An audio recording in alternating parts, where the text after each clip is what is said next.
research suggests that the Clean Air Zone set up in Birmingham city centre to reduce pollution is having less of an effect than previously thought.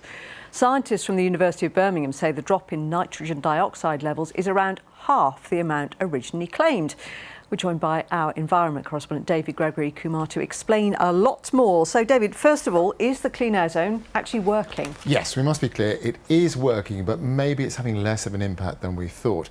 The number we've always been given for the impact of the Clean Air Zone is a drop in pollution of about 13%. That's levels of nitrogen dioxide.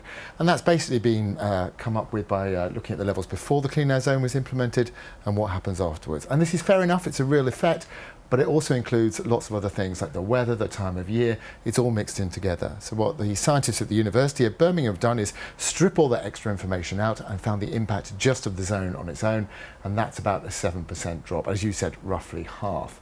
The other thing they discovered, though, is quite interesting, and it's good news, is that you're getting this drop in the centre of the Clean Air Zone, but you're also starting to see a drop in pollution around it as well.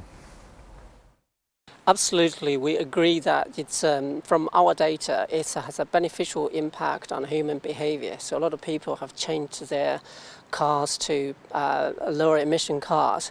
So that has a spillover effect outside the Clean Air Zone, and we have seen significant reduce in nitrogen dioxide levels outside the Clean Air Zone as well.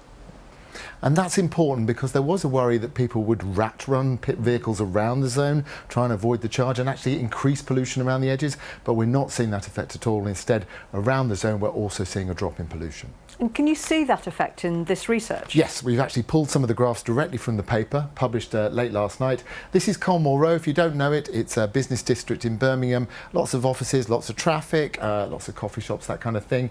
This line at the top is the level of nitrogen dioxide on a normal sort of year.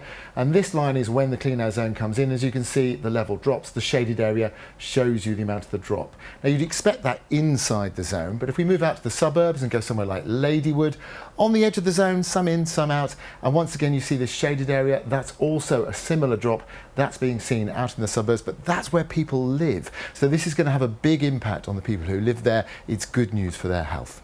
And David, we are actually expecting a big report into the Clean Air Zone pretty soon, aren't we? Yes, end of September we get the annual report. We should get all sorts of updated figures. It'll be interesting to see what the council wants to look at. We're also updating their Clean Air Action Plan. So we've had lots of focus on nitrogen dioxide with the Clean Air Zone, but other forms of pollution, PM 2.5, nasty little particles, we might start to see the council look at reducing these levels as well. These aren't down to cars, they're down to something people might be using in their homes right now. Wood burning. So wood burning is a major source of PM 2.5 in Birmingham. The other thing to look at is more national level. A majority of the PM 2.5 from outside Birmingham. So the Clean Air Zone may be seen eventually as a sort of stepping stone for the city of Birmingham to getting cleaner air, but it is working and it's good news for the health of the people who live here. OK, David, interesting stuff as always. Thank you very much.